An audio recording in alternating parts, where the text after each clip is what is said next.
We are honored and privileged to have a great panel for the discussion this evening, and I want to welcome each and every one of them.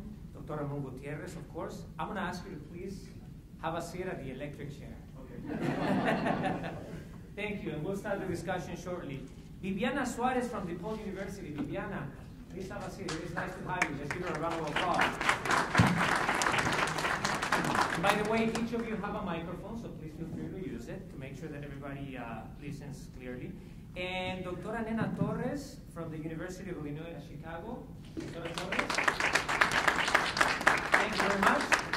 And before we start the discussion, I want to let you know that the Latino Museum is actually having a conversation on Twitter as well.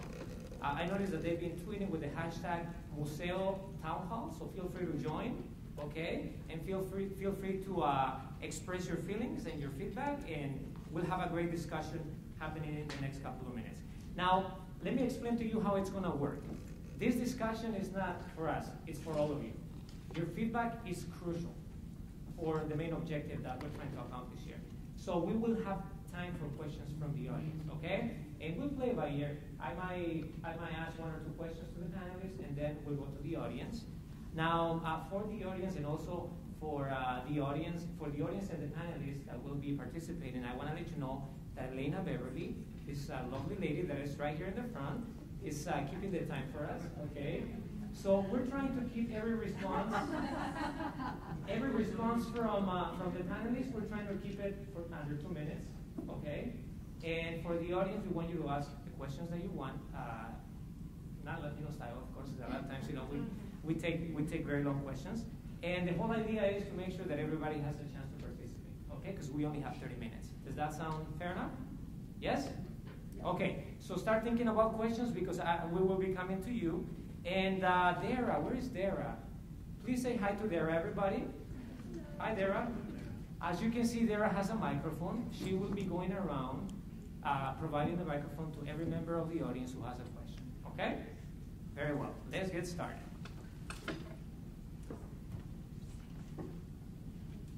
Check, check. Can you guys hear me? Yes? Very well. Okay. Ramon, I'm going to be an old-fashioned Mexican here. I was taught that ladies are always first, so I will start with the ladies, okay? Very well. We cannot deny the political, economical, and cultural influence that Latinos have, not only in the city of Chicago, but the nation as well. But the question is, and I know I was talking with Bibiana Suarez, why do we need a museum? And I know you were anxious to talk about this. Maybe not quite. Well, thanks again for the invitation. I actually want to say hello to my artist friends that I see here. And it's great that they came and joined us. And because we, of course, need to hear your voice as well. But the reason I was interested in that particular question, because I was interested in thinking, even before one thinks about a museum of the American Latino, I was thinking, well, let's think for a minute about what museums do. And that will get us to the reason why we need a museum. And so I began to list them, and some of them are, of course, we know them. Museums are organizers of culture. They organize artifacts, art, stories, and information that then is available to all.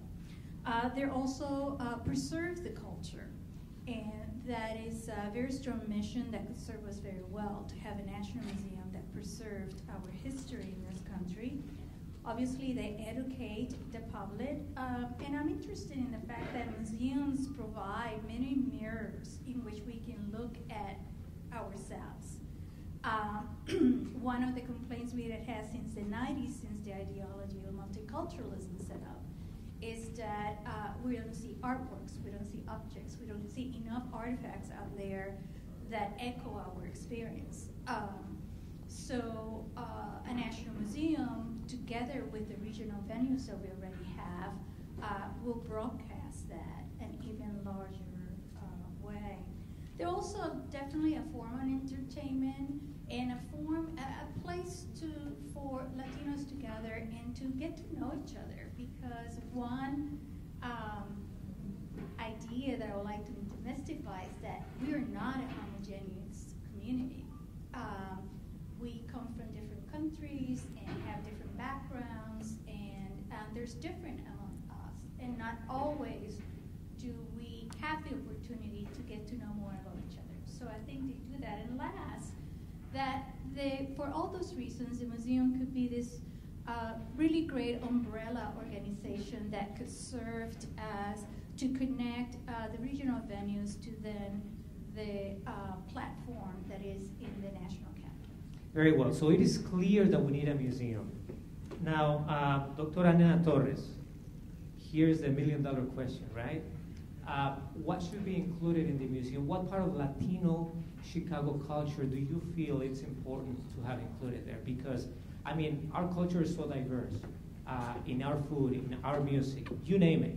There's so much that we can talk about when it comes to culture and history. In your opinion, what needs to be there?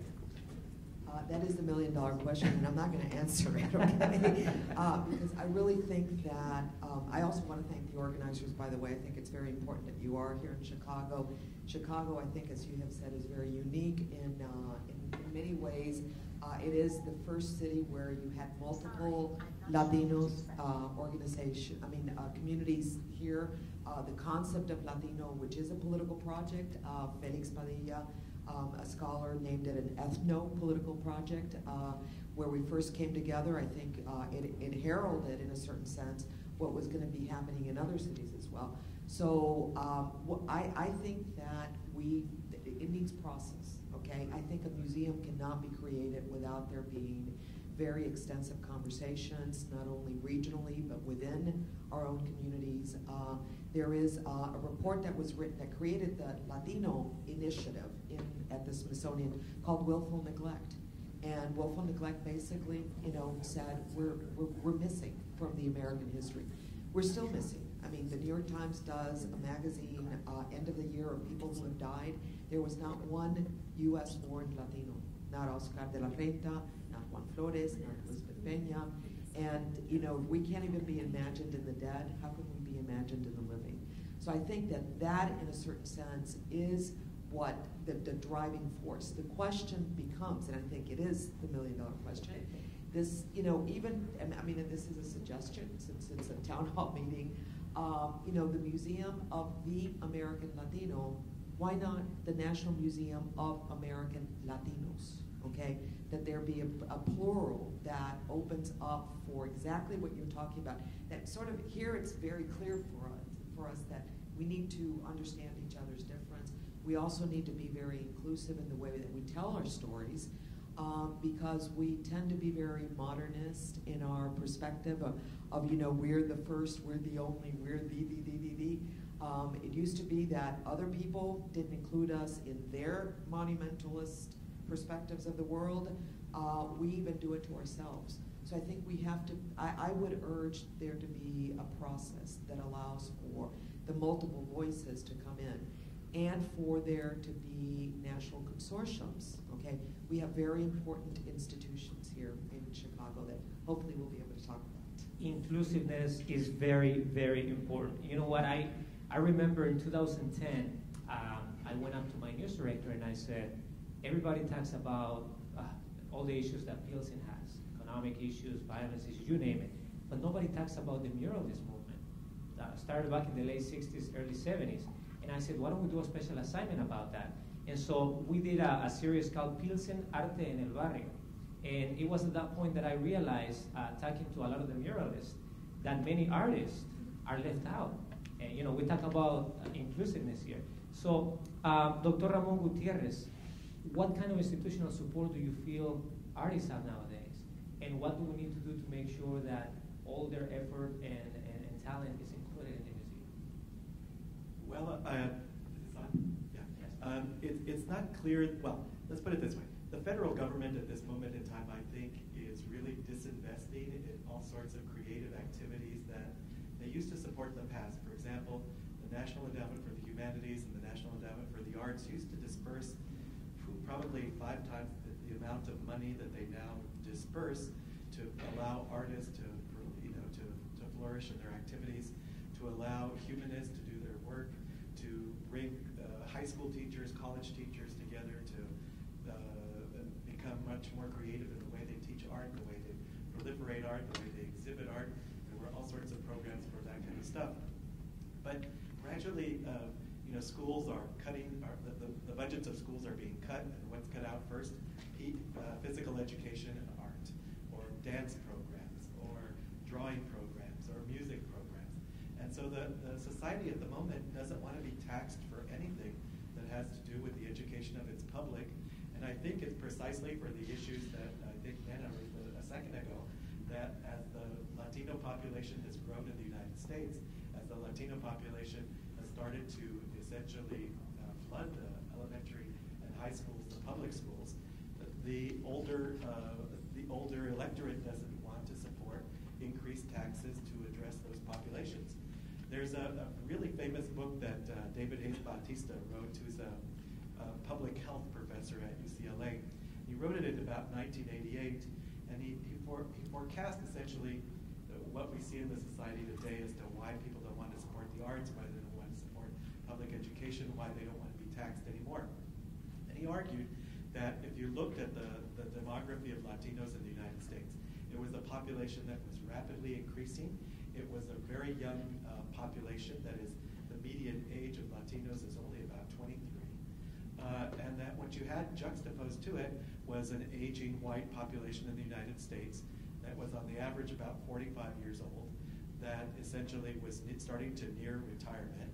And as they neared retirement, they wanted Social Security, they wanted government benefits.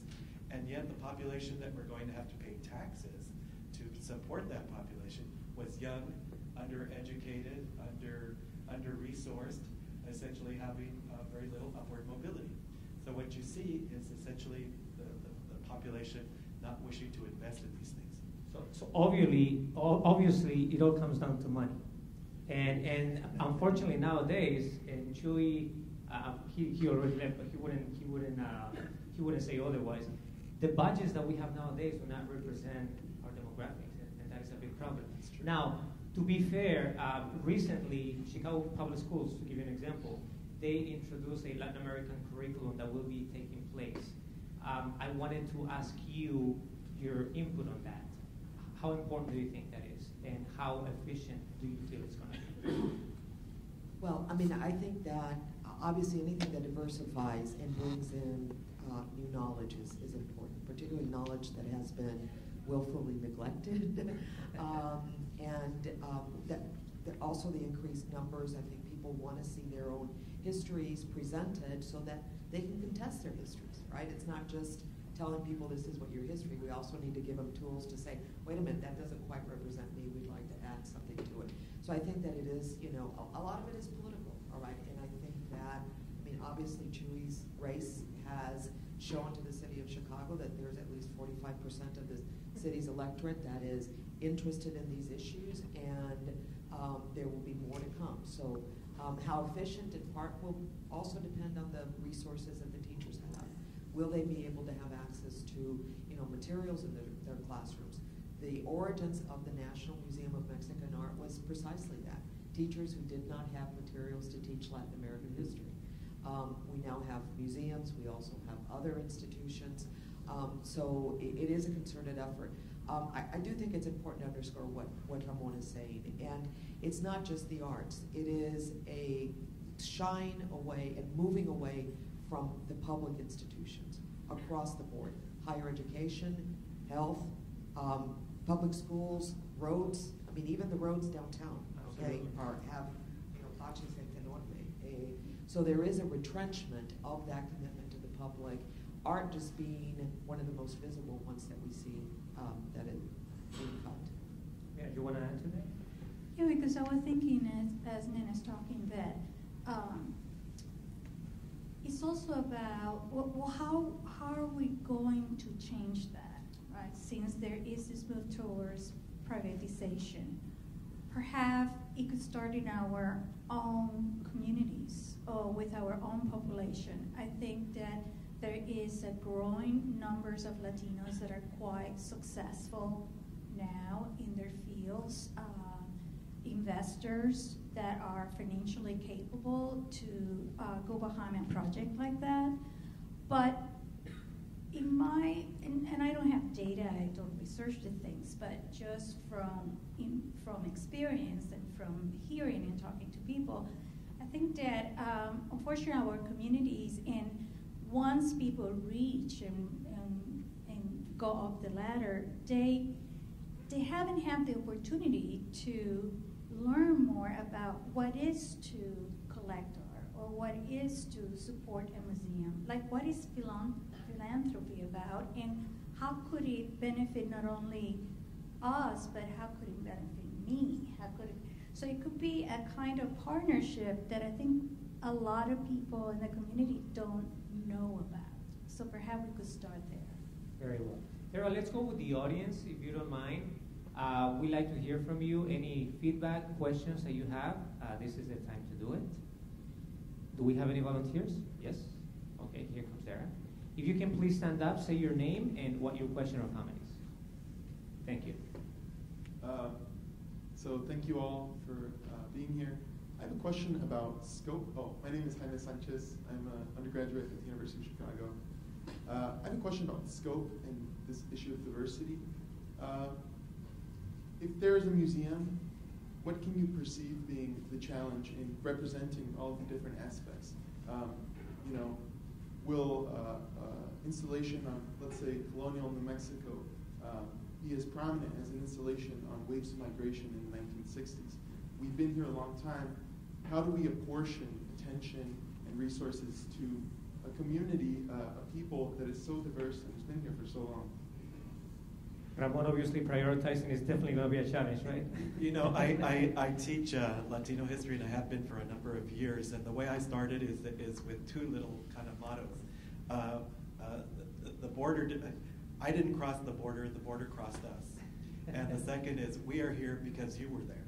So in essence, the Latino experience can be summarized, I think, in broad strokes by first saying that territorial conquest is at the root of how Latinos came to be in the United States, with the annexation of Texas, the Mexican War, the Spanish-American War, the Spanish-American-Cuban-Filipino War of 1898, and it was in the 19th century that the United States went from being essentially 13 colonies to having all the territorial United States that we now have.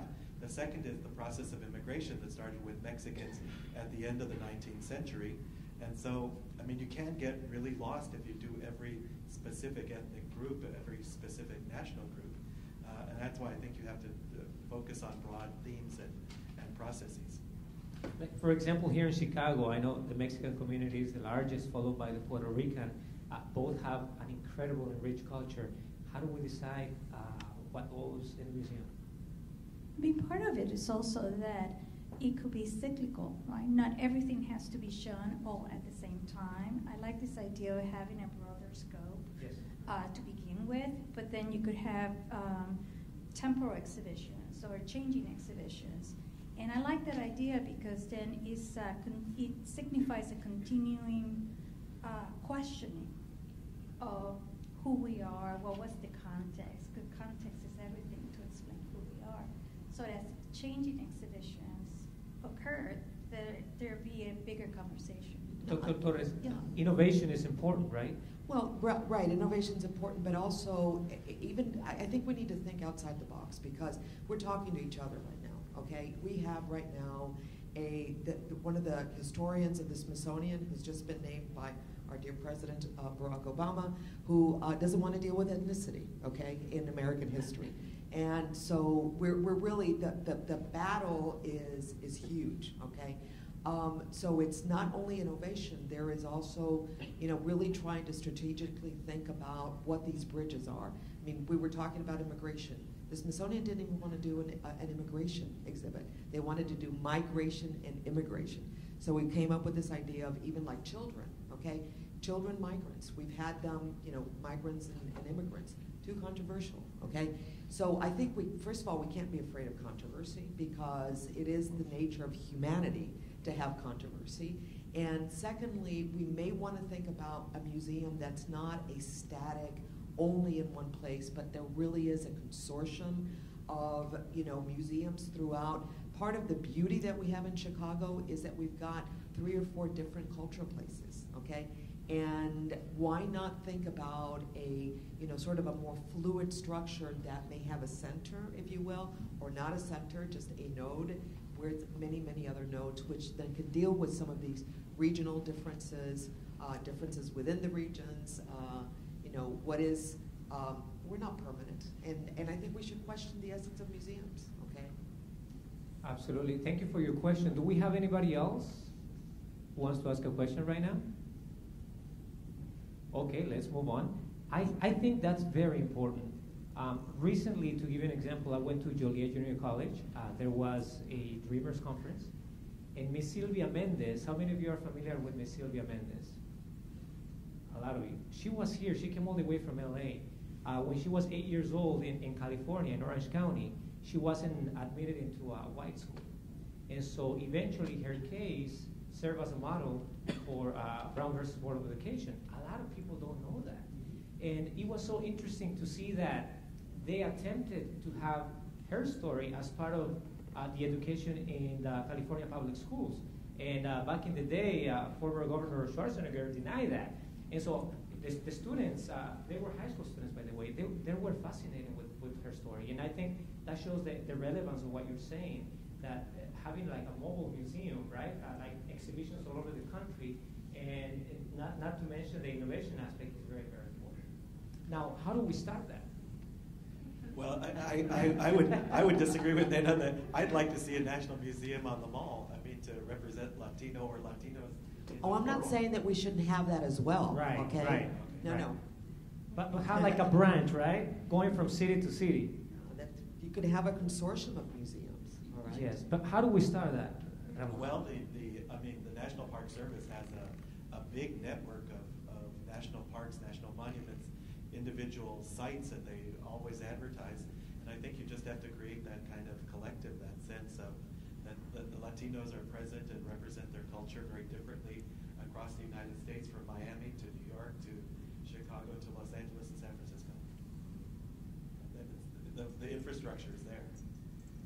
The infrastructure is there, but I mean, with the infrastructure, a lot of challenges come into place as well. So how do we build that foundation, Bibiana, that will allow us to start building?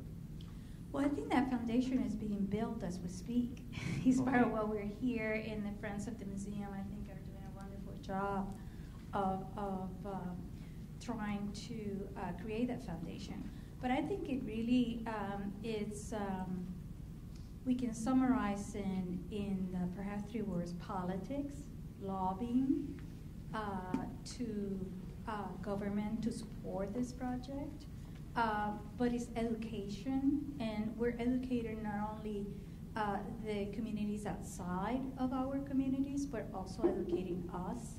And I was thinking there need to be a philanthropic campaign that educates, again, those in the community that are in a place to help financially, to be able to contribute in that way. But again, my sense is that there's not enough people that know how. Very well. We have 2 minutes? Oh, just about 2 minutes. Dr. Torres, you mentioned the National Museum of Mexican Art here in Pilsen, to be exact. How can that serve as a model for the National Museum? What can we take from our museum locally that will allow us to be successful at the national level? Well, I mean, I think that the museum plays a very specific role, right? I think one of the great contributions has been that it really has shown that art matters in the sustainability and in the economic development of neighborhoods. I think we do need to start thinking about art not just as, leisure. Obviously, all the artists here know exactly what I'm talking about. This is not about leisure. This is about production and hard work and contributing to the actual fabric of a city, okay? And cities are made of neighborhoods, and nations are made of cities. And to the extent that we can make some analogies between neighborhood and cities and nations, I think that that's where the lesson of the museum's at.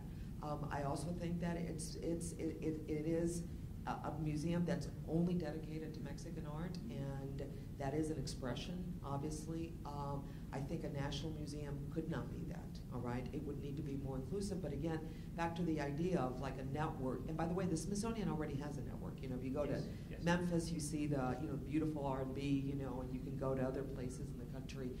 So this isn't like, you know, inventing the wheel. It's just recognizing that you've got different localities that can come together to then construct sort of a national identity.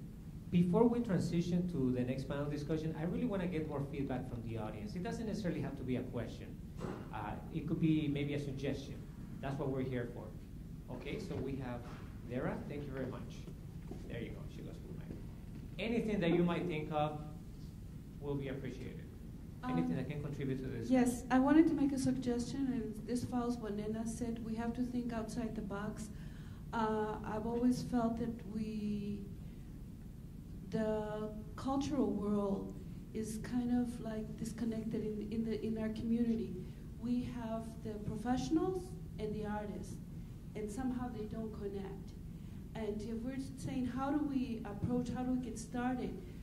Well, how do we connect those professionals in supporting such a thing as the museum? The people that have the money. Let's be straightforward about it. It is a process of education, yes, and it's a process of thinking outside the box. The funds are needed, but it's also a work that has to be done in los medios de comunicación, absolutely, teaching nuestra gente la importancia de la cultura. And the need and the resources are there, but how do we connect? That's what I'm and you know, that's suggesting. it's funny that you mentioned that. I completely agree with you 1,000%. I was just having a discussion yesterday about the branding and the image that Univision is trying to give to our audience. And I was telling everybody, the audience expects a lot from us, and rightfully so. The audience trusts us. The audience has a cultural connection with us. And a lot of times we get caught up in, you know, in the hard news world, and we forget about the stories that really need to be told, right? And I think that's what you're talking about, the disconnection between the professional world and the actual communities. And that is so, so important. What's missing to establish that connection?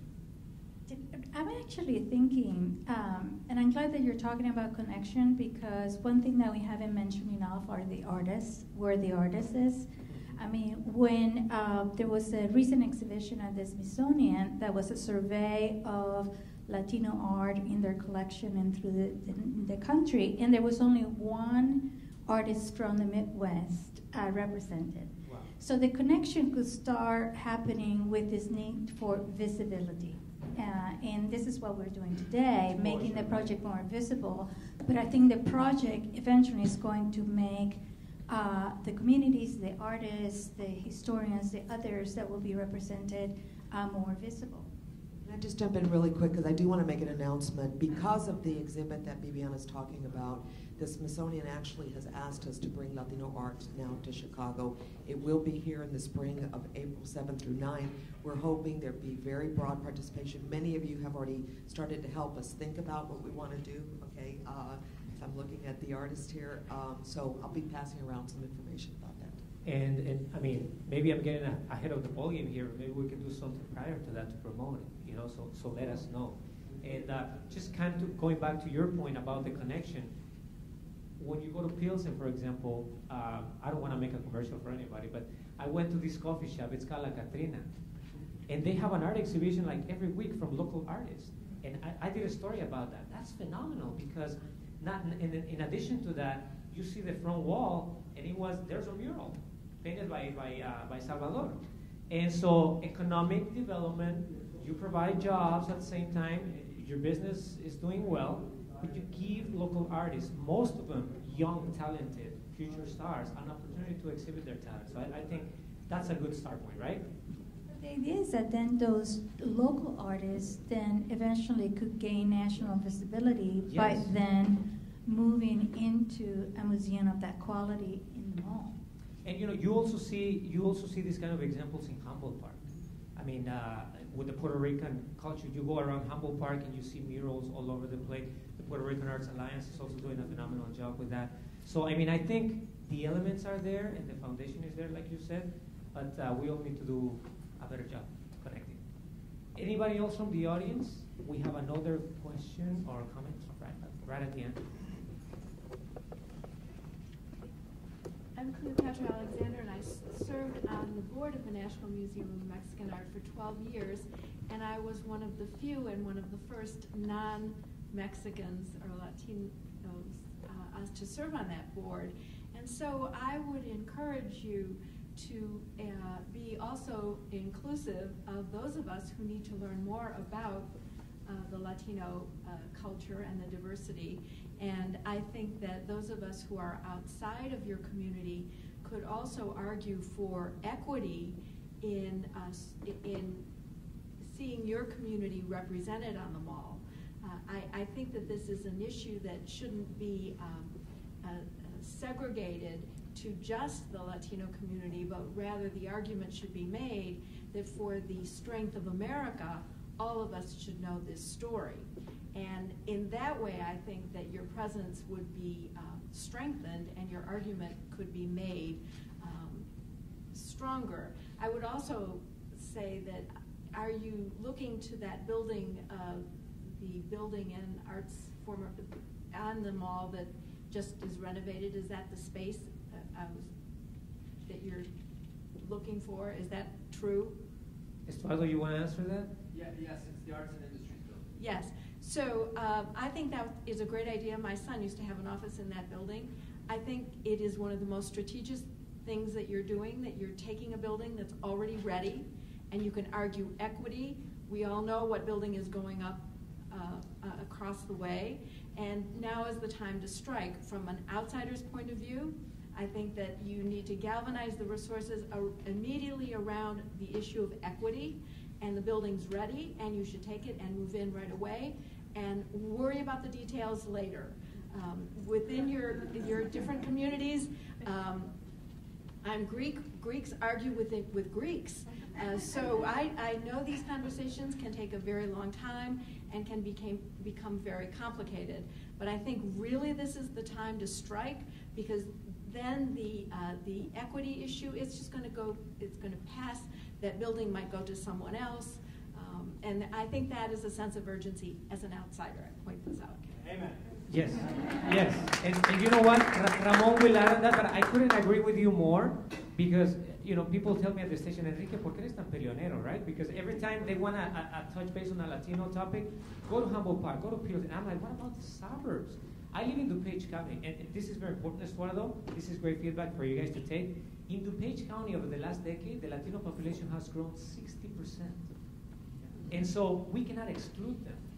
It is essential. It is essential to really take that into account. Thank you for that comment. Yeah, the only thing I was going to add is that if you saw that there was a PBS program about 4 or 5 nights ago chronicling the emergence of the African American Museum, and it took them almost 90 years to actually get the funding and to actually start the construction of the building. I know that the movement for the Latino Museum has been going on now about 10 years, at least that I'm familiar with. And the only thing that I think is really important is, if we're going to get a position on the National Mall, we have to vote. We have to become citizens. We have to exercise our political muscle in the numbers that we represent in the Republic. I mean, if you want to look at the sad statistics, I mean, in the last presidential election, only 30% of the eligible Latinos voted in the presidential election.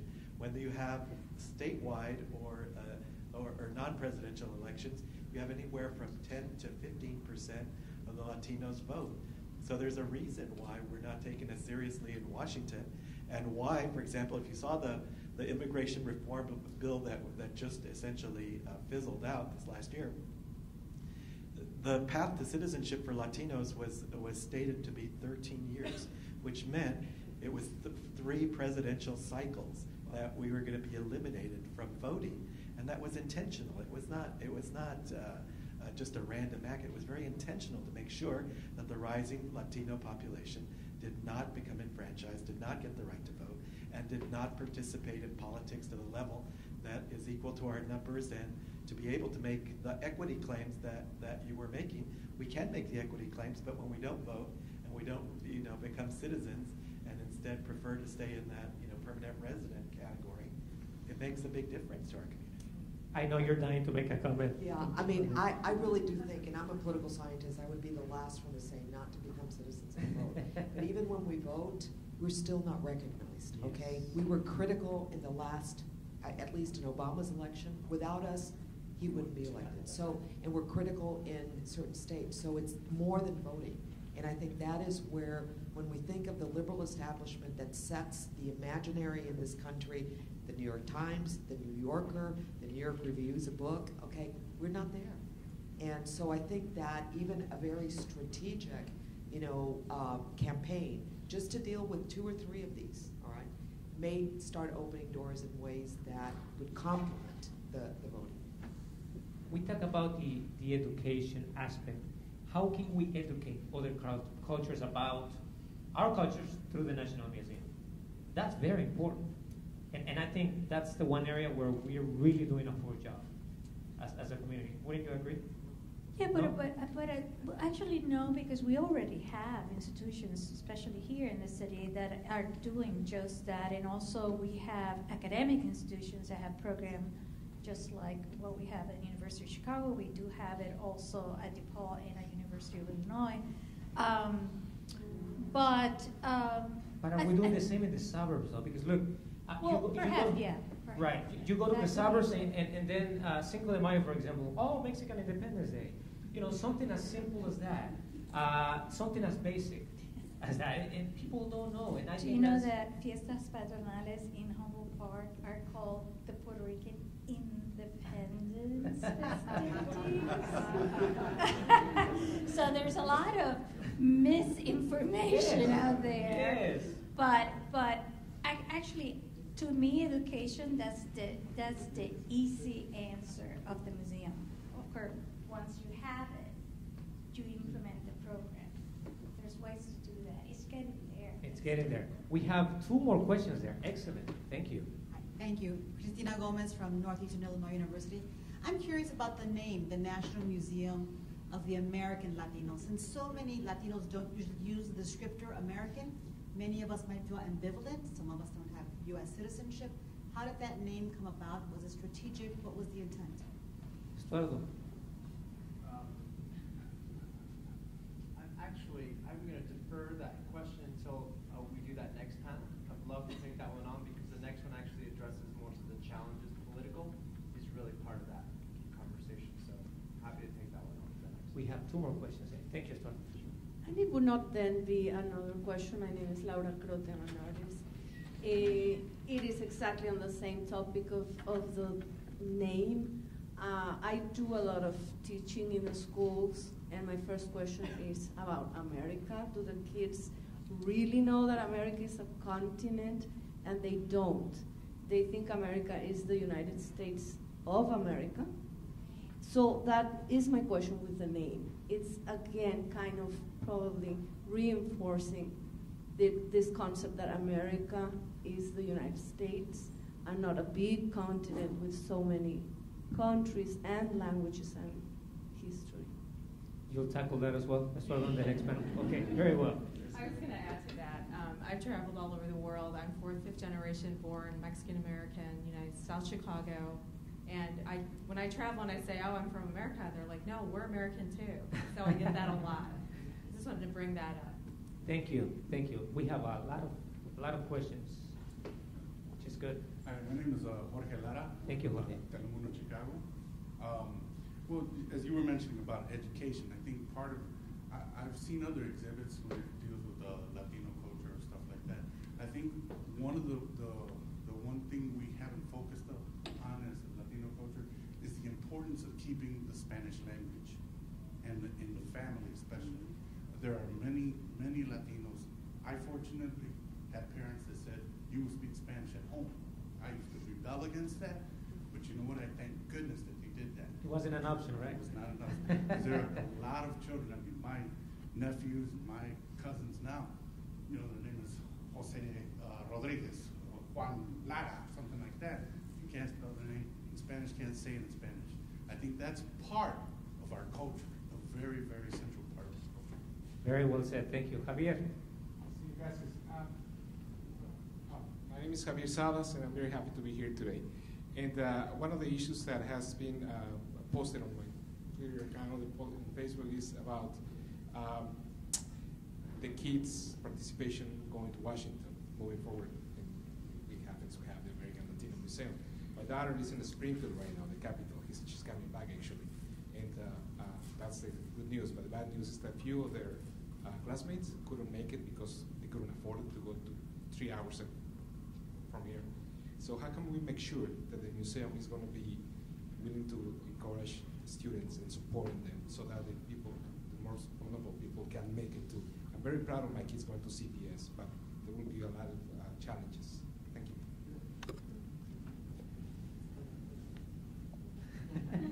Ramon, do you want to take the only thing I would say is that having served on museum boards, we always think of the children as the bread and butter of a museum. We always have outreach programs. We always have, special educational programs on weekends to bring them in for day-long events. I can't imagine that having worked with other museums on the mall, it's one of the central missions of the Smithsonian to bring in visitors of all ages and actually to ignite a sense of belonging among people that come from, let's say, Paducah or Kansas City or Rio Grande, Texas, or there are all these remote places that have no access or capacity to teach their children or even their elders about their history and their culture. And at least the Smithsonian has always seen that as its national mission. Last question, right? Because It's just a comment. A comment? Oh, sure. Yeah. Thank It's, you. Go ahead. well, my name is Jesus Macarena Avila. I'm an Hola, artist here in Chicago. I was just going to make a comment. I actually wasn't going to say anything, but I said, well, I better say it now before I forget. But I was just going to make a comment about what Bibiana you raised up too, that idea of that kind of at Washington, D.C., there's kind of no representation of that Midwestern artistic narrative or voices or whatnot. And part of my opinion, and I compare this with my little talks I have with my colleagues in L.A., New York. I had a friend of mine from South Africa that came out. She's very established. And I'm just amazed as far as someone like myself, even though I don't like to label myself, but a lot of my work is drawing from Latin America, so I can't negate that. But I do feel that in Chicago, which I'm sure other artists here will have a different opinion, but for me is that there's a really lack of curatorial practice here in the city that's not supported with money. Even if it's somebody who's non-Latino, but really understands Latino or Latin American practices, I think that's one of the things that we really need. And even though we're talking about a museum in Washington, but going back to what Nena said, making these consortiums, it could be some kind of, because as an artist, how do I saw this? I don't like to be wine. The way I do this is that I make my own curatorial projects happening, which hurts me a lot in my practice because then I'm doing admin work, but at least I'm trying to help. And if you're interested, I brought something here from an essay I wrote in Spanish, Spanish, of one of the projects I've done. If you want to get it, it's here, hard copy. I don't want to, do it like I'm, processing propaganda. But if you're around, I can leave it with somebody, with you guys. If somebody wants it, they can give it out. But that's all I have to say. Sorry. Well, thank you very much for your comment. Really appreciate it. Let's give our panelists a big round of applause. Thank you all for your feedback, and we're truly hoping that this is the beginning of something great. Thank you very much.